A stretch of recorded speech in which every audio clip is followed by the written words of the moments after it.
आज हम सब फेसबुक लाइव पर उपस्थित ऐसे सभी बंधु बांधवों को मेरा सादर नमस्कार है। अखिल भारतीय विद्यार्थी परिषद के द्वारा फेसबुक लाइव पर आयोजित व्याख्यान माला के इस सीरीज स्वतंत्रता संग्राम की भूमिका विषय को लेकर के मैं रविशंकर, प्रांत प्रचारक, राष्ट्रीय स्वयंसेवक संघ, आपके बीच उपस्थित हूं। इतिहास में पराधीन द्वारा स्वतंत्रता प्राप्ति के लिए किए गए संघर्षों की जो गाथा है, उस देश के लिए अत्यंत ही महत्वपूर्ण अध्याय होता है, जो पीढ़ी दर पीढ़ी तक उस देश का जो राष्ट्रीय समाज है और विशेष करके उस देश की जो युवा पीढ़ी है, उनको यह प्रेरित करने का काम करती है। पाने हेतु वियतनाम का सफल संघर्ष अथवा नाजी से स्वाधीनता पाने में यहूदियों का यशस्वी संघर्ष का इतिहास हो, अथवा अफ्रीकी मुक्ति जिन्होंने 26 वर्षों को झेलते हुए गोरों से मुक्ति मिली है, ये सब के सब अपने अपने राष्ट्रीय समाज के लिए इनके द्वारा किया गया जो संघर्ष है, वो उनके लिए प्रेरणा के केंद्र बिंदु है। जहां तक भारतीय स्वतंत्रता संग्राम की बात है, यह भारतीय स्वतंत्रता संग्राम अपने आप में एक रोचक घटनाक्रम है, अनोखी कहानी है। यह अद्भुत के इतिहास में हम जो है अपने काव्य है, केवल भारतवर्ष के संपूर्ण तो विश्व पर भी निवास करने वाले हैं, उनके लिए प्रेरणा के स्रोत बन सकते हैं। जो से पहले भी भारतवर्ष में परकीय सत्ता जो के साथ जो है भारतवर्ष के सैकड़ों सेनानियों ने, चाहे वह पृथ्वीराज चौहान हो, गुरु गोविंद सिंह आदि के द्वारा परकीय मुगल सत्ता के साथ जो है रोमांचकारी अतुलनीय संघर्ष, गौरवपूर्ण अध्याय हमारे देश की थाती है। और मुगलों के बाद न केवल अंग्रेजों से तो डच, फ्रेंच, पुर्तगालियों आदि से भी मुक्त होने के लिए भारतीय समाज ने तत्परता दिखाई थी। आज जहां तक संघर्ष के इतिहास के बारे में विचार करने वाले हैं, वह राष्ट्रीय स्वयंसेवक संघ और उनके स्वयंसेवकों के बारे में। तो जहां तक राष्ट्रीय स्वयंसेवक संघ एवं स्वयंसेवकों की बात है, तो संघ की स्थापना ही भारत की भक्ति के आधार पर समस्त देशवासियों को उनकी भाषा, प्रांत, पंथ, जाति, मत आदि की संकीर्णताओं से ऊपर उठाकर राष्ट्र की जो मूल वृत्ति है, जो सत्य है, जो राष्ट्र की पहचान है, वह हिंदू और हिंदुत्व के आधार पर एक सूत्र संगठित समाज के रूप में खड़ा करने के लिए ही संघ की स्थापना हुई। संघ संस्थापक डॉक्टर हेडगेवार का जीवन, वह स्वयं में भारत की स्वतंत्रता, एकात्मता, अखंडता तथा परम वैभव के लिए समर्पित देशभक्त का जीवन रहा है। स्वाभाविक रूप से विगत 95 वर्षों में संघ के स्वयंसेवक प्रचार भारत की स्वतंत्रता के साथ साथ भारत की सर्वांगीण उन्नति के लिए महत्वपूर्ण देते आया है, आज भी दे रहा है और आगे आने वाले समय में भी वह देगा। लेकिन दुर्भाग्य इस बात की है कि राष्ट्रीय स्वयंसेवक संघ डॉक्टर हेडगेवार जी को लेकर अनेक प्रकार की जो भ्रांत धारणाएं जो है विरोधियों द्वारा अपप्रचार के माध्यम से फैलाने का और कुछ निहित स्वार्थों के कारण जानबूझकर इस अपप्रचार को बढ़ाने का कार्य किया गया है। विशेष करके भारत की स्वाधीनता आंदोलन में संघ एवं संघ संस्थापक की भूमिका को लेकर कि देश की स्वतंत्रता संग्राम में संघ और संघ संस्थापक की कोई भूमिका ही नहीं रही। कुल मिलाकर के तथ्यों एवं तर्कों को अनदेखी कर यह विरोधियों द्वारा फैलाया गया एक दुष्प्रचार था। परंतु हम जानते हैं, हमें यह जानकारी होना भी चाहिए कि संघ और संघ के स्वयंसेवक नहीं चाहिए यह पद यश गरिमा, सभी चढ़े मां के चरणों में, भारत माता की जय केवल शब्द पड़े जग के करणों में। इस भाव को लेकर के समाज एवं देश के लिए सदा से कार्य करते आ रहे हैं। हाँ, प्रचार और प्रसिद्धि की अपनी कार्यशैली का हिस्सा रहा है, कार्य पद्धति की अपनी विशेषता रही है। विरोधियों द्वारा यह अपप्रचार जो है कि संघ स्वतंत्रता संग्राम में कोई भूमिका नहीं है, सर्वथा गलत है, सत्य से परे है। इसीलिए हमें कुछ तथ्यों और तर्कों के आधार पर समझने की जरूरत है, और केवल न स्वयं समझने की तो लोगों को समझाने की भी जरूरत है। क्योंकि संघ अपने प्रारंभिक दिनों में स्वाभाविक रूप से वह छोटा था, और न केवल छोटा ही था तो वह नया भी था। दूसरी बात कि छोटा होने के कारण स्वयंसेवकों की जो औसत आयु थी वह औसत आयु भी कम थी, अतः उसी प्रमाण में स्वयंसेवकों ने, संघ ने स्वाधीनता संग्राम में भाग भी लिया। अब संघ और संघ स्वयंसेवकों की स्वाधीनता संग्राम में भाग लेने, अब तक प्रारंभ से लेकर के अब तक के विषयों पर विचार करें तो इसको 3 हिस्सों में थोड़ा विचार करके हम समझ सकते हैं। पहला जो हिस्सा होगा स्वयं संघ संस्थापक का जो जीवन है, उनका जो व्यक्तित्व है, देशभक्ति की पराकाष्ठा है, उस समझने की जरूरत पड़ेगी एक हिस्से में। से लेकर के आजादी तक सन 1947 स्वयंसेवकों की क्या भूमिका रही है, और तीसरे भाग में 47 के स्वयंसेवकों ने पूर्ण कार्य किया है, देश की संप्रभुता की दृष्टि से वह कार्य किया है, इस पर हम विचार करेंगे। तो प्रारंभ में डॉक्टर साहब के प्रारंभ की जो देशभक्ति का जो चरित्र हम समझें तो फिर संघ स्थापना से लेकर के उसके बाद के विषयों को थोड़ा समझने में और सुविधा होगी। हम कहते हैं संघ संस्थापक का जो यह जीवन परिचय है, उन्होंने अपना जीवन पर्यंत अपनी आहुति जो है वह स्वतंत्रता रूपी यज्ञ में डाल करके उस स्वतंत्रता रूपी यज्ञ को प्रज्वलित करने का काम किया। वह स्वतंत्रता के साथ जो है तादात्म्य हो गया था, क्योंकि उनके जीवन पर शिवाजी की वीरता, शिवाजी की संकल्प शक्ति और शिवाजी के राष्ट्रीय भाव का जो है वह अटूट प्रभाव था।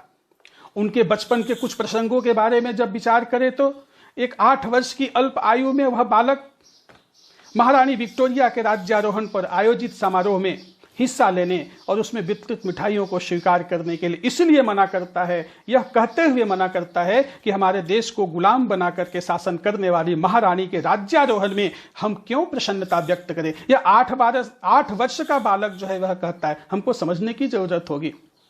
और वही नहीं तो 12 वर्ष की आयु में यानी सन 1901 में का राज्यारोहण का एक महोत्सव मनाया जा रहा था। उस महोत्सव में आकर्षक शिवाजी की योजना चल रही थी, लेकिन यह कहते हुए उस सुंदर आतिशबाजी का दर्शन नहीं किए कि विदेशी राज्य का राज्यारोहण जो उत्सव है हमारे लिए शर्म की बात है। आज का दिन हमारे लिए प्रकाश का दिन नहीं है, अंधकार का समय है। वैसे ही 13 वर्ष की अवस्था में ही नागपुर के सीतावर्डी किले पर लहराते हुए ब्रिटिश झंडे को देखते ही मन में आक्रोश, और उस आक्रोश को ठंडा करने के लिए उन्होंने अपनी बाल सखाओं के द्वारा अपने के घर से सुरंग पहुंच करके वहां पर उस जो यूनियन जैक है, हुआ झंडा लहराने का यह संकल्प अपने आप में यह अद्भुत था। हम ऐसे बाल स्वतंत्रता सेनानियों को नमन करने का अवसर है। वैसे ही जब आगे बढ़ते हैं तो बंग भंग आंदोलन के क्रम में हम जानते, इस आंदोलन में भाग लेने पर प्रतिबंध लगाया गया था। साथ ही वंदे मातरम जैसे नाद भी हुई थी, जिसका सर्वत्र विरोध हुआ था, और इसके कारण से वह केशव जो है अल्प आयु में ही कुशल नेतृत्व की पराकाष्ठा को पार करते हुए अपने जिस विद्यालय में वह पढ़ते थे, नील सिटी हाई स्कूल में, उस स्कूल के विद्यार्थियों के साथ योजना बना करके उस स्कूल में आने वाले इंस्पेक्टर का स्वागत वंदे मातरम के उद्घोष से हुआ।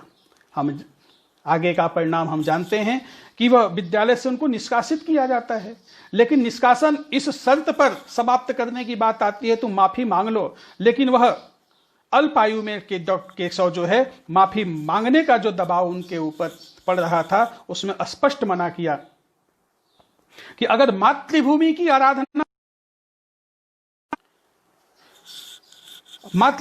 आराधना वंदे मातरम अगर अपराध है, तो मैं एक बार नहीं 100 बार और बार बार इस अपराध को करने के लिए तैयार हूं, चाहे इसके लिए मुझे कुछ भी सजा मिले, वो सब सजा में भुगतने को तैयार हूं।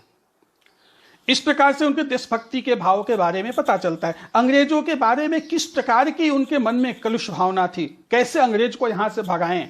तो कहते हैं कि छुट्टी के अवसर पर वे अपने नागपुर के पास में ही रामप्याली नाम का एक जगह है, वहां उनके चाचा जी निवास करते थे, वहां हमेशा जाते थे। वहां विजयादशमी के अवसर पर सीमोल्लंघन का कार्यक्रम होता था, रावण वध का कार्यक्रम होता था। सन 1908 में संजोग से वह केशव को सीमोल्लंघन और विजयादशमी के कार्यक्रम में शामिल होने का अवसर मिला।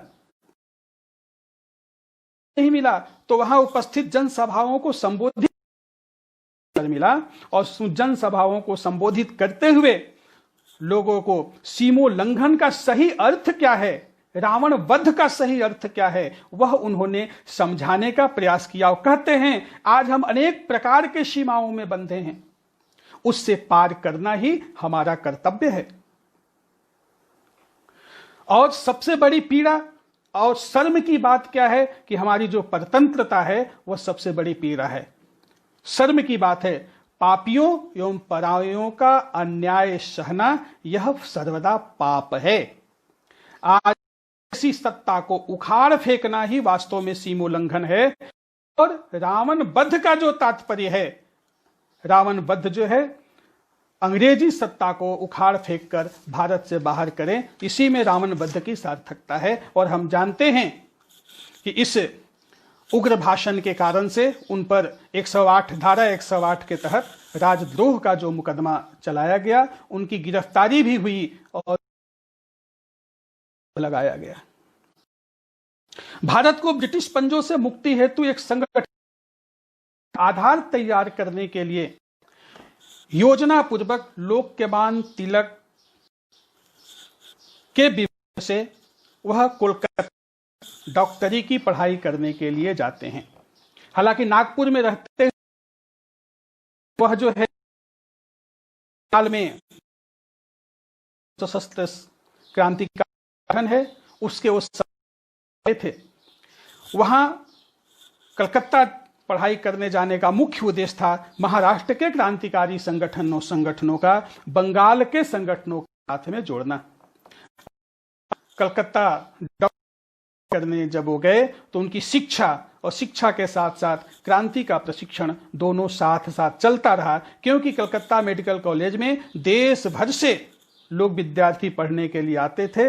ऐसे विद्यार्थियों से संपर्क और संबंध स्थापित करके समिति अर्थात अनुशीलन समिति के कार्यों के साथ उनको जोड़ करके पूरे देश भर में अंग्रेजों के विरुद्ध जो है महाक्रांति की योजना उस केशव के मन में थी और उसमें उनको सफलता भी मिली। अपने जुझारू स्वभाव और निरंतर परिश्रम और लोक संग्रही वृत्ति के कारण केशव शीघ्र ही प्रांतों में चल रहे क्रांतिकारी गतिविधियों की मुख्य धारा से वह जुड़ गए। उसी क्रम में अपने श्यामा प्रसाद मुखर्जी जी के पिताजी डॉक्टर आशुतोष मुखर्जी, मोतीलाल घोष, बिपिन चंद्र पाल, रास बिहारी बोस जैसे राष्ट्रभक्त नेतृत्व के साथ उनका संपर्क और संबंध बना। यहीं से वह बालक केशव जो है देश भर की आपूर्ति का कार्य संपन्न करते रहे। हम कह सकते हैं कि समिति के एक प्रमुख होने के नाते शास्त्रों की का वितरण और तो क्रांतिकारियों को गुप्त स्थान पर रख चरों से भी ये जोखिम भरी जो जिम्मेवारी है साथ में परिश्रम और बुद्धिपूर्वक केशव हेडगेवार ने वह स्वीकार किया। अब थोड़ी प्रथम विश्व युद्ध हम जानते हैं कि प्रारंभ हो गया था 1516 में। तो प्रथम विश्व युद्ध के समय अंग्रेजों द्वारा एक कुचक्र फैलाया गया, चर्चा हुई, और उस कुचक्र में उस समय के दो दल जो नरम दल और गरम दल के लोग थे, जिसमें गांधी जी और तिलक जी नेतृत्व करते थे, वो दोनों उन अंग्रेजों के कुचक्र में फंस गए। वह क्या था? अंग्रेजों ने यह विश्वास दिलाया था भारत के लोगों को, उस गरम दल और नरम दल के नेतृत्व को, कि अंग्रेजों की जब विजयी होगी तो फिर विजयी होने के बाद में भारत को डोमिनियन स्टेट का दर्जा दिया जाएगा।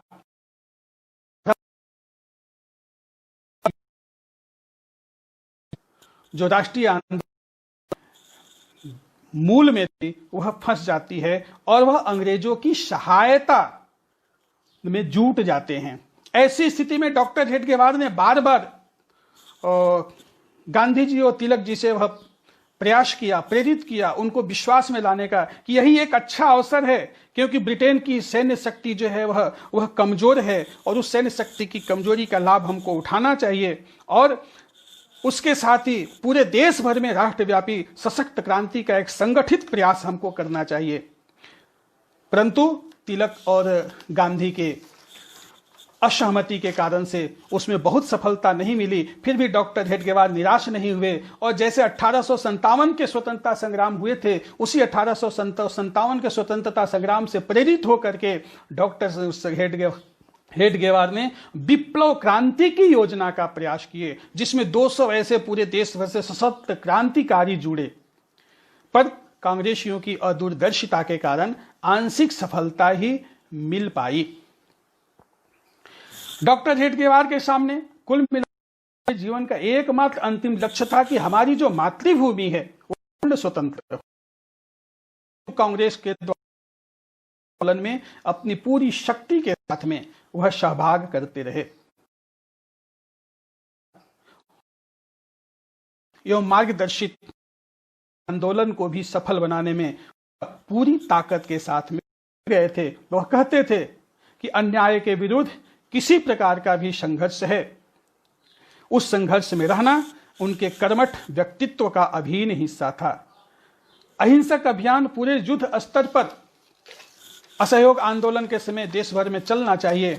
इसके लिए वह कंधा से कंधा मिला करके डॉक्टर हेडगेवार प्रखर देशभक्त ही नहीं थे, प्रखर लिए अपने उस प्रखर भाषण के द्वारा लोगों में एक जन जागरण का कार्य करना शुरू किया। उनके भाषणों से घबराकर अंग्रेज सरकार जो ये प्रतिबंध लगा देती, वे रुकते नहीं हैं। सरदार घूमकर अपने प्रखर वक्तृत्व के आधार पर लोगों को जागरूक करते हैं और असहयोग आंदोलन में हिस्सा लेने का वह हर संभव प्रयास करते हैं। ऐसी स्थिति में सन मई 1921 में उन पर जो है प्रखर भाषण के कारण राजद्रोह का मुकदमा दायर होता है। जब न्यायालय में केस की तिथि होती है, उनके पैरवीकार अलग से किसी वकील को नहीं रखते हैं, स्वयं पैरवीकार होते हैं और पैरवीकार अपनी पक्ष में विषय रखते हुए वह न्यायालय को कहते हैं कि वे न्याय का कोई शासन नहीं है, जो कुछ भी है वह दबाव पूर्वक लादा हुआ भय और आतंक का साम्राज्य है और कानून उसका दास है और न्यायालय उसका खिलौना है। कड़े शब्दों में न्यायालय में बैठ करके ये बातें बोल रहे हैं। इसके आगे कहते हैं कि मैंने अपने देश के बांधवों को अपनी दीनहीन मातृभूमि के लिए उत्कृष्ट भक्ति भाव जगाने के लिए प्रयत्न किया है। मैंने जो भी किया है अधिकार स्थापना के लिए किया है। अपने प्रत्येक शब्द जो है वह दायित्व तो अपने ऊपर लेता हूं कि जो भी मैंने बोला है वह गलत नहीं है, वह सब न्यायोचित है। डॉक्टर साहब कठोर पक्ष कहता है कि यह तो जो मूल भाषण आपने दिया था, मूल भाषण की अपेक्षा यह प्रतिवाद का जो विषय है और अधिक राजद्रोह की श्रेणी में आता है। अंततोगत्वा डॉक्टर साहब को 1 वर्ष की श्रम कारावास होती है और पुनः उनके भाषणों पर वह प्रतिबंध। हालांकि कारावास के कारण वो तो कारावास में जाते हैं, लेकिन संपूर्ण मध्य, विशेष करके मध्य प्रांतों में अभिनंदन होता है और सरकार की निंदा और सरकारी कार्यों का बहिष्कार होता है। परिणाम स्वरूप अभिनंदन की बहिष्कार और निंदा का असहयोग आंदोलन।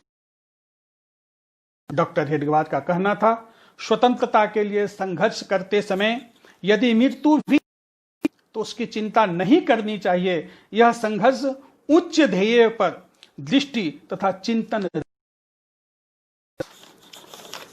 कुल मिलाकर के असहयोग आंदोलन के बाद में डॉक्टर हेडगेवार जो है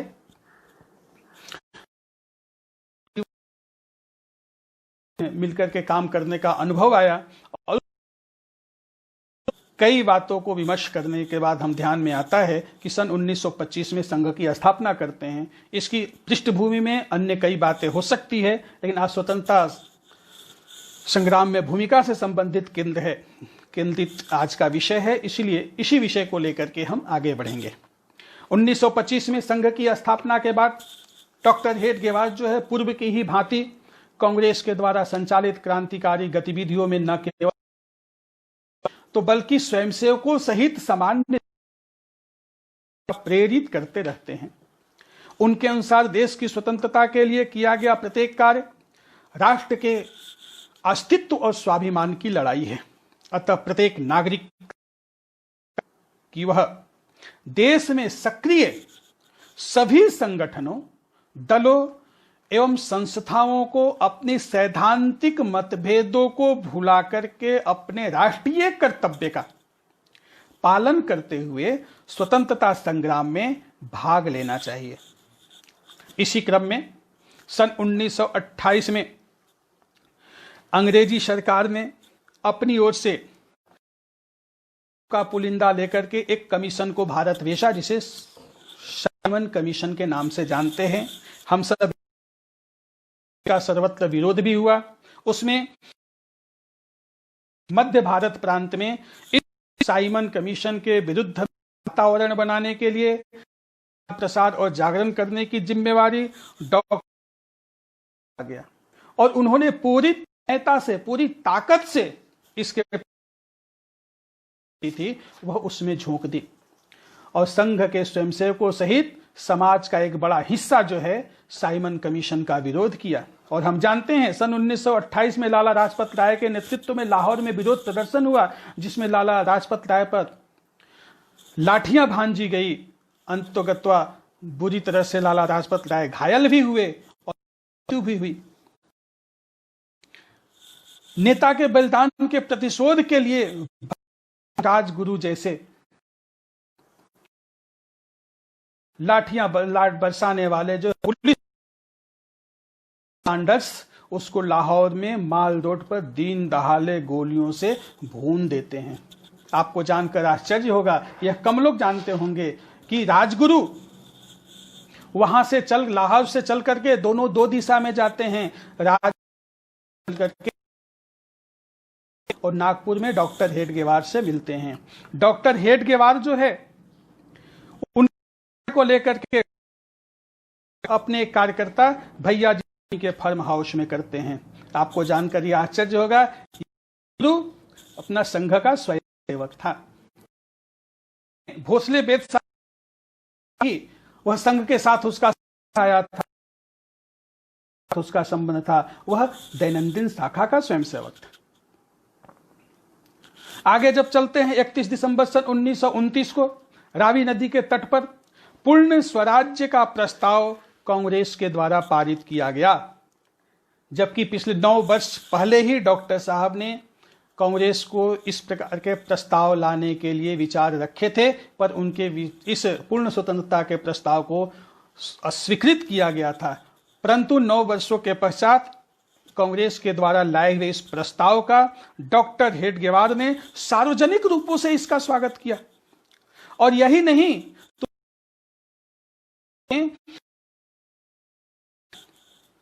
कि अगले 26 को स्वाधीनता को अपना लक्ष्य निश्चित, स्वतंत्र। अतः और उस दिन जो भाषण में अर्थ क्या है, ध्येय क्या है, यह स्पष्ट किया जाए। और यहीं तक नहीं, प्रारंभ से ही डॉक्टर साहब ने आया था, उनके प्रस्ताव के बाद यह कांग्रेसियों ने स्वीकार किया था, माध्यम से इस कांग्रेस का भी अभिनंदन, ऐसा सभी शाखाओं को बोला गया। और हम जानते हैं कि 26 जनवरी 1930 संध्या 6 बजे देश भर में चलने वाली जितनी भी शाखाएं थी, सभी शाखाओं में यह सफलतापूर्वक कार्यक्रम संपन्न हुआ। सन 1930 अप्रैल में गांधी जी के द्वारा नमक कानून तोड़ा गया। मध्य भारत प्रांत में जंगल कानून तोड़कर जंगल सत्याग्रह के नाम से इस आंदोलन को करने का निश्चय हुआ। जुलाई 1930 सत्याग्रह हेतु यवतमाल जाते समय पुसद नामक स्थान पर आयोजित एक सभा को संबोधित करते हुए डॉक्टर हेडगेवार ने स्वतंत्रता संग्राम और संघ का दृष्टिकोण, इसको व्यक्त करते हुए कहा कि स्वतंत्रता के लिए अंग्रेजों के बूट पॉलिश से लेकर के उनके बूट को उनके पैर से निकालकर उनके ही सर को लहूलुहान करने तक हर प्रकार के मार्ग जो हैं हमारे स्वतंत्रता प्राप्ति के साधन हो सकते हैं। बस मुझे किसी भी देश जाना है, ऐसा वक्तव्य डॉक्टर हेडगेवार। हम जानते हैं कि उस जंगल सत्याग्रह में उनके अप्पाजी जोशी, बाद में राष्ट्रीय स्वयंसेवक संघ के वो सर कार्यवाह हुए, दादा बाद में वो प्रांत प्रचारक हुए, उनके सहित उसमें हिस्सा लिए। अंततोगत्वा सत्याग्रह में सबको गिरफ्तारी है और 9 कारावास होता है। 1931 में विजयादशमी के समय डॉक्टर हेडगेवार जी जेल में थे। उनकी अनुपस्थिति में हर एक गांव में, हर एक शाखाओं पर यह संदेश, वह संदेश क्या है हम सबको समझना चाहिए। देश की स्वतंत्रता नष्ट होकर सारा समाज बलशाली और आत्म, तब तक रे मना तुझे निजी सुख की अभिलाषा का अधिकार नहीं है। पर पढ़ने वाला विषय नहीं था। एक तरह से संघ के स्वयंसेवकों को शाखाओं पर इसके माध्यम से एक संकेत था कि हमें अंतिम श्वास तक देश की स्वतंत्रता के लिए संघर्षरत रहना है। वही संघ की प्रतिज्ञा थी, उस प्रतिज्ञा में जो है वह देश की स्वतंत्रता कराने के लिए ही संघ के स्वयंसेवक बने हैं, स्वयंसेवक संकल्प लेते थे। 1945 के बाद ही उस प्रतिज्ञा में परिवर्तन भी हुआ, राष्ट्र की सर्वांगीण उन्नति उसमें जुड़ा। अर्थात 47 के पहले देश की स्वतंत्रता ही मुख्य ध्येय था, मुख्य लक्ष्य था, और इसीलिए हम स्वयंसेवक बने हैं, ऐसा संकल्प हर एक स्वयंसेवकों को लेना पड़ता था। यही नहीं तो भारत छोड़ो आंदोलन के समय भी 1942 में, भारत छोड़ो आंदोलन के बारे में हमारे ध्यान में है, भारत छोड़ो आंदोलन के समय एक बड़ी संख्या में स्वयंसेवकों ने जो है वो इस आंदोलन में प्रत्यक्ष सीधे संघ नहीं, कहते हैं डॉक्टर साहब प्रारंभ से किए हैं, कब बताए हैं कि संघ कुछ नहीं करेगा, लेकिन स्वयं सेवक कुछ नहीं। यह संपूर्ण स्वयंसेवकों को निर्देश दिया गया कि अपने अपने माननीय जो संघ चालक हैं उन संघ चालकों से अनुमति लेकर के आप जो है यह भारत छोड़ो आंदोलन में हिस्सा ले सकते हैं। और हम कहते हैं हजारों स्वयंसेवक जो है इस आंदोलन में वह हिस्सा लिए। के तौर पर बताए तो फिर उत्तर प्रदेश मेरठ में मवाना में तिरंगा फहराते हुए अनेक स्वयंसेवक इसकी गोली से घायल।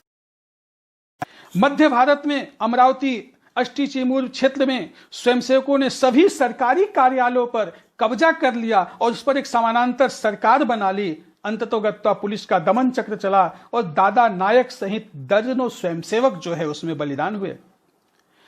नागपुर के पास ही रामटेक नामक स्थान है जहां के कारवा श्री रामाकांत देशपांडे, जिसे बाला साहब देशपांडे के नाम से भी जानते हैं, उन पर जो है आंदोलन में भाग लेने के जुर्म में फांसी की सजा हुई थी, लेकिन आम माफी से वो मुक्त हुए। और हम जानते हैं कि आगे चल करके वही बाला साहब देशपांडे जो है बनवासी कल्याण आश्रम। हम बिहार क्षेत्र से जुड़े हैं।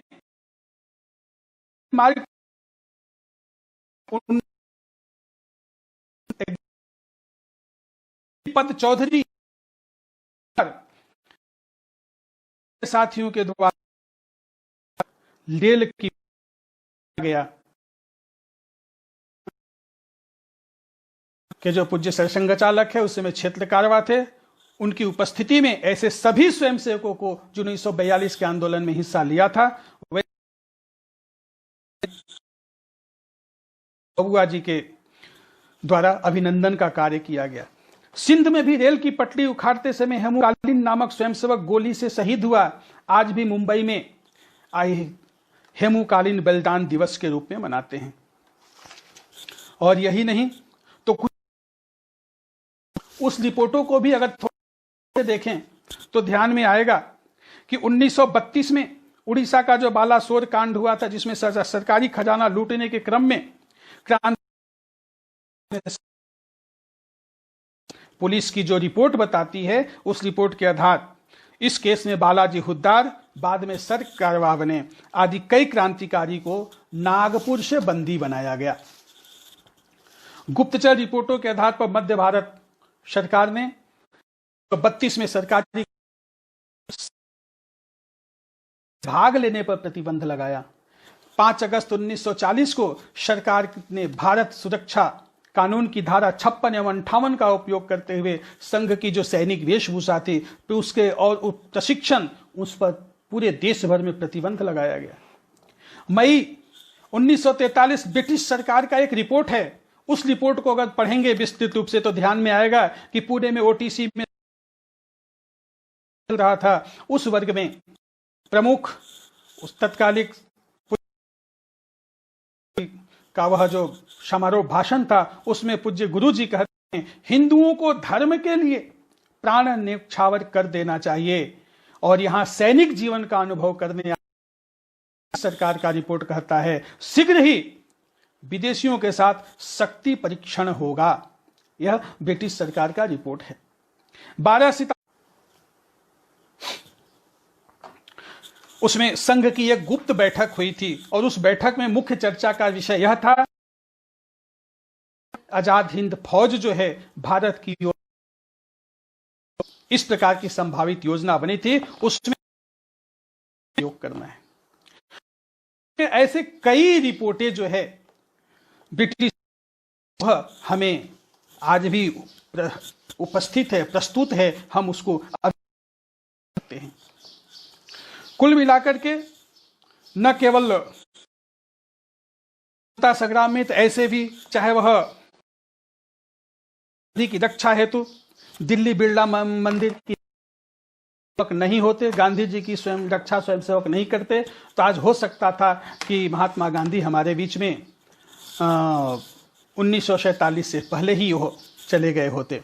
कुल मिलाकर के महात्मा गांधी की रक्षा से लेकर के और फिर देश स्वतंत्रता के बाद मुस्लिम लीग द्वारा 10 सितंबर 1947 को संपूर्ण दिल्ली पर कब्जा और नेताओं की हत्या का जो षड्यंत्र है, उस षड्यंत्र की जानकारी स्वयंसेवकों के ही अथक परिश्रम का वह फल था।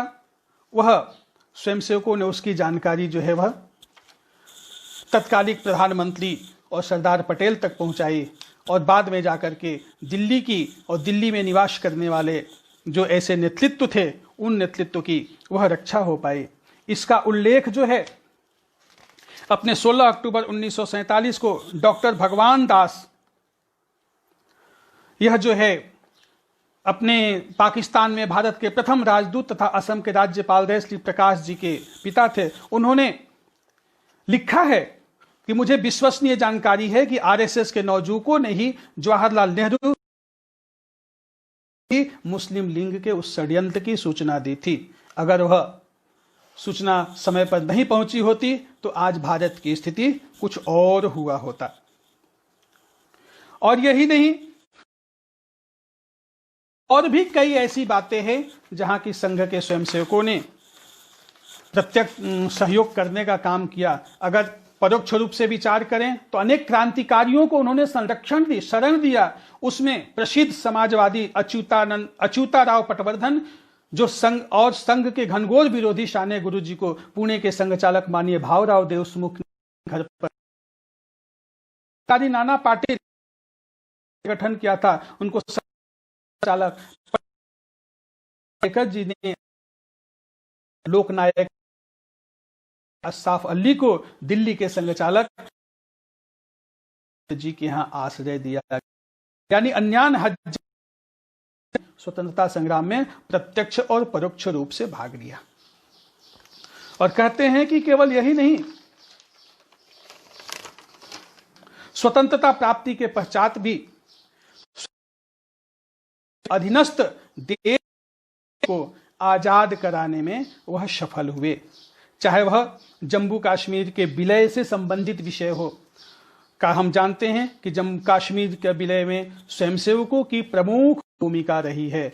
विशेष करके उस समय के तत्कालिक संघ चालक परम पूज्य श्री गुरु जी और तत्कालिक प्रांत प्रचारक अविसारक सर जो राजा हरि सिंह से मिलकर के उनको किया लोगों ने कि हमें अपनी राष्ट्र धर्म को प्रकटी का एक अच्छा विकल्प है हमारे पास कि हम जो हैं कश्मीर को भारत के साथ ही विलय।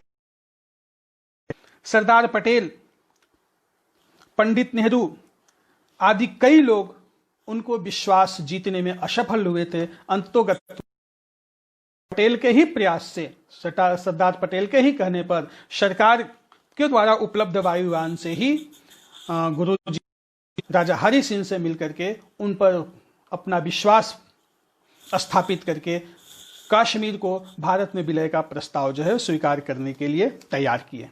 वही नहीं है तो हैदराबाद विलय में भी वहां के प्रांत संचालक बापू साहब सोहनी समाज का मनोबल बनाए रखा और आगे हमको और पढ़ने की समझने की जरूरत होगी। वही नहीं, उसके साथ साथ आजादी के बाद में भी जो गोवा मुक्ति है, कहते हैं गोवा मुक्ति जो है 25 जून 1955 को स्वयंसेवकों का गोवा मुक्ति अभियान प्रारंभ हुआ था। पणजी में पुर्तगाली पुलिस का अत्याचार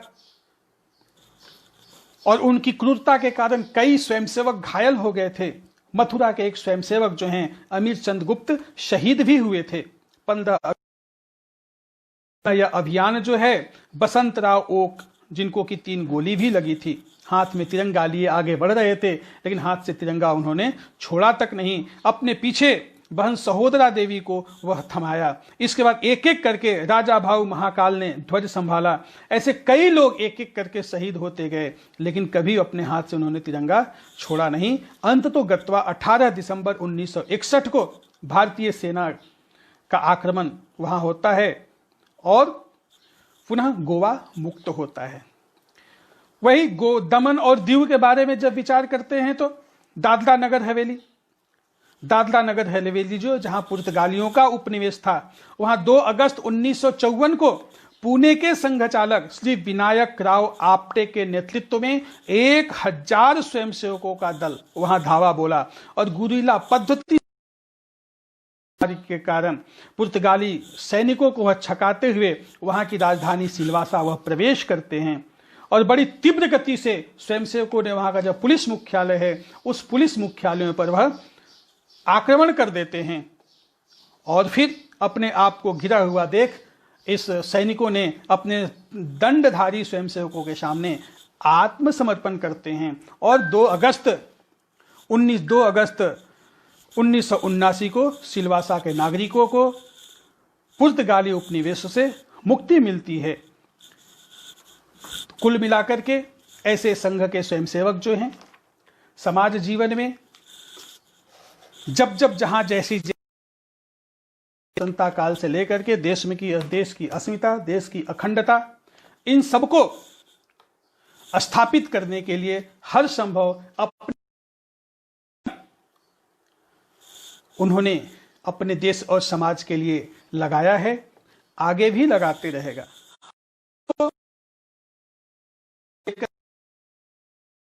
स्थितियां हैं समाज में फैलाई जाती है, उस भ्रामक स्थितियों को उसके वास्तविकता तक पहुंचने का हर संभव प्रयास करते हुए जो भ्रम की स्थितियां फैलाई जाती है उनको जवाब देने की स्थिति में हम सबको रहने की आवश्यकता है, करने की आवश्यकता है। अतः संघ के स्वयंसेवक होने के नाते स्वयंसेवकों द्वारा यह किए गए बलिदान जो है, स्वतंत्रता के लिए किए गए प्रयास जो है, यह संक्षिप्त कुछ बातें जो हैं हम आपके सामने रखने का एक प्रयास किए हैं और अध्ययन की जरूरत हम सब भी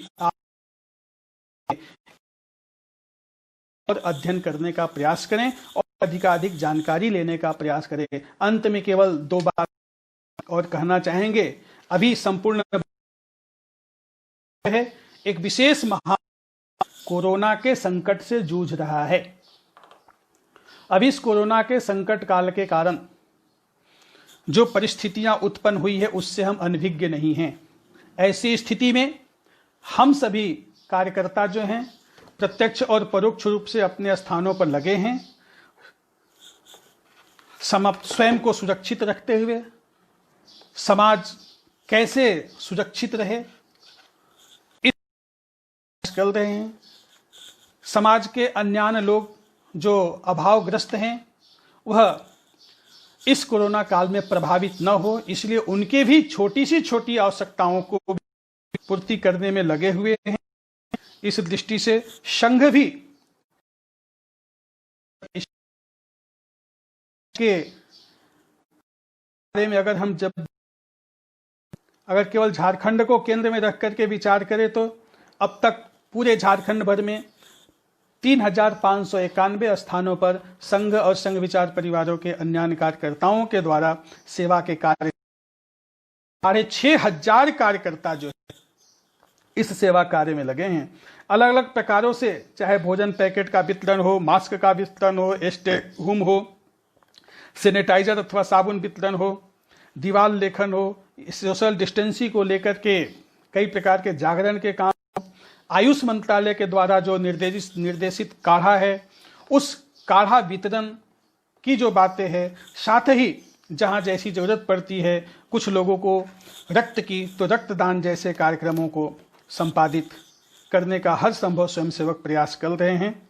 एक अखिल भारतीय स्तर पर हम विचार एक बार सबको जानकारी होना चाहिए। जो आंकड़ा हमारे पास है वह अभी कुल 67,336 67,036 ऐसे पहले से स्थानों पर सेवा के कार्य चल रहे हैं, जिसमें 3,42,000 स्वयंसेवक जो हैं वह कार्यरत हैं। अब तक 50 लाख से ऊपर ऐसे स्वयंसेवकों को राशन किट की व्यवस्था और ऐसे ही लाखों भोजन पैकेट, लाखों मास्क, रक्तदान 22,446 यूनिट अब तक रक्तदान जो है वह लोगों ने, स्वयंसेवकों ने, कार्यकर्ताओं ने किया है। ऐसे कई प्रकार के कार्य हमारे चल रहे हैं। हम सब भी जहां भी कार्यकर्ता हैं इस प्रकार के कार्यों में लगे हुए हैं, लेकिन हर परिस्थिति में अपने आप को थोड़ी सावधानी रखते हुए, अपने आप को सुरक्षित रखते हुए, समाज का,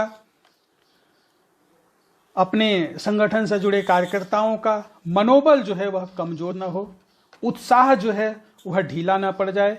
इसलिए हर परिस्थिति में उत्साह बढ़ाए रखने की जरूरत है। मनोबल को मजबूत, स्वयं के मनोबल को मजबूत बनाए रखना, साथ ही हमारे प्रयास से संगठन और समाज के भी आम जनमानस का मनोबल बढ़ा रहे, ऐसा हम सबको प्रयास करना है। और हर व्यक्ति के अंदर रोग प्रतिरोधक क्षमता का विकास हो। बार बार आयुष मंत्रालय के द्वारा, माननीय प्रधानमंत्री जी के द्वारा, पूजनीय सरसंघ चालक जी के द्वारा यह जो निवेदन किया गया है, आयुष मंत्रालय के द्वारा जो पेय पदार्थ काढ़ा, हम सब लोगों को अपने परिवार में भी कम से कम दिन भर में 2 समय पीने की एक व्यवस्था करनी चाहिए। और हमारे प्रयास से समाज के अन्य लोगों में भी रोग प्रतिरोधक क्षमता का विकास हो, इस दृष्टि से हमें जो है विचार करते हुए काढ़ा वितरण और पीने के लिए एक जागरण के बारे में हम सबको विचार करने की अवस्था है। आज के दिन आप सबों ने इस फेसबुक लाइव पर समय देते हुए कुछ सुनने का प्रयास किया। आप सबको कुछ विषय हमने संक्षिप्त रूप से रखने का भी प्रयास किया। इसलिए अखिल भारतीय विद्यार्थी परिषद झारखंड को अपनी ओर से साधुवाद कि अपने माध्यम से ऐसे सैकड़ों कार्यकर्ताओं को संघ के स्वयंसेवकों का स्वतंत्रता संग्राम में जो योगदान है उसके बारे में थोड़ा बहुत जानने का, समझने का जो अवसर दिया है, इसके लिए कोटि कोटि धन्यवाद। सभी स्वयंसेवक कार्यकर्ता स्वस्थ रहे, मस्त रहे और समाज के में हर परिस्थिति में वह सजग रहे, सक्रिय रहे, सावधान रहे और ये सब रहते हुए सेवा, त्याग और समर्पण के कार्य में जुटे रहें। ऐसी शुभ कामना आप सबको देते हुए पुनः आप सबों को प्रणाम।